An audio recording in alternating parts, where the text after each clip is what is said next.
Hi guys, one thing I have to clarify here என்னதுன்னா so இப்போ இந்த week Ariana nomination ப்ராசஸில் இருக்காங்க. ஸோ இந்த நாமினேஷன்லாம் எல்லாம் அன்ஒஃபிஷியலாக அண்ணா தான் லீடிங்கில் இருக்காங்க டாப்பில்.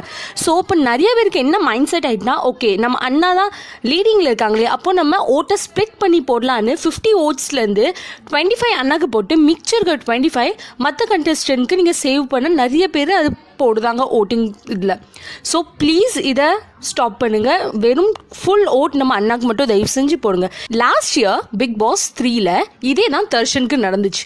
என்னென்னா தர்ஷன் அன்ஒஃபிஷியலில் தர்ஷன் தான் லீடிங்கில் இருந்தாங்க. பட் அதே வீக் தர்ஷன் தான் எலிமினேட்டும் ஆனாங்க. பிகாஸ் தர்ஷன் ஃபேன்ஸ் என்ன நினச்சிட்டாங்கன்னா, அன்ஒஃபிஷியலில் தர்ஷன் ஓகே லீடிங்கில் இருக்காங்க, அப்போ நம்ம ஓட்டை ஷெரீனுக்கு போடுவோன்னு பாதி பேர் ஸ்ப்ளிட் பண்ணி ஓட்டை போட்டுட்டாங்க ஷெரீனுக்கு. ஸோ இது தர்ஷனுக்கு நடந்தது, நம்ம அண்ணாக்கு நடக்கக்கூடாது. So please guys, please vote for Hari. Full 50 votes அண்ணாக்கு